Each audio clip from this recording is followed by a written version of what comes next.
గుంటూరు జిల్లా కూటమి ప్రభుత్వం ఏర్పడి ఏడాదిలోనే అన్ని హామీలను నెరవేరుస్తుందనే తల్లికి వందనం పేద విద్యార్థులకు వారి తల్లిదండ్రులకు భరోసా కల్పిస్తున్నందుకు చాలా గర్వంగా ఉందని ఎమ్మెల్యే గల్లా మాధవి అన్నారు.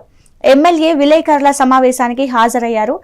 ఈ సమావేశంలో రాష్ట్రంలో కూటమి ప్రభుత్వం ఏడాదిలోపే ఎన్నికల ప్రచారంలో ప్రకటించిన సూపర్ 6 పథకాల్లో భాగంగా ఇప్పటికే మహిళలకు 3 గ్యాస్ సిలిండర్లు, మెగా డిఎస్సి, తల్లికి వందనం అందించినట్లు తెలిపారు. వైసీపీ నాయకులు కొంతమంది అసత్య ప్రచారాలు మానుకోవాలని, వారికి ప్రజలు 11 సీట్లు ఇచ్చినా తీరు మార్చుకోకపోవడం విడ్డూరంగా ఉందన్నారు. దాన్ని గుడ్డిగా గమనించకుండా వీళ్ళు కళ్ళు మూసుకొని విష ప్రచారానికి ముందుకు వెళ్తా ఉన్నారు. డబ్బులు అనేవి నారా లోకేష్ గారి జోబులోకి వెళ్ళిపోతున్నాయి అని చెప్పి ఈరోజు ఆరోపణలు చేస్తూ ఉన్నారు. చాలా చాలా బాధాకరం ఈ విషయము.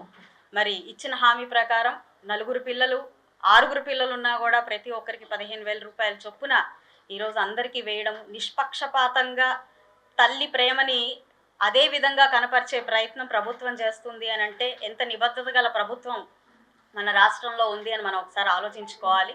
చంద్రబాబు నాయుడు గారి ఆలోచనలు ఎప్పుడు కూడా అభివృద్ధి మీద, సంక్షేమం మీద, అదేవిధంగా ఒక నిజమైన పరిపాలన మీద మాత్రమే ఉంటుంది.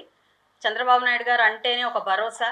కాబట్టి ప్రజలు ఏ తీర్పు అయితే ఇచ్చారో, ఏదైతే ఆమోదం పలికి ఈరోజు రాష్ట్రంలోకి తెచ్చుకున్నామో దానికి అనుగుణంగానే ప్రతి హామీతో ముందుకు వెళ్తూ ప్రజల యొక్క ఆదరాభిమానాలు విశేషంగా పొందుతూ ముందుకు వెళ్తూ ఉన్నాము. ఎంతో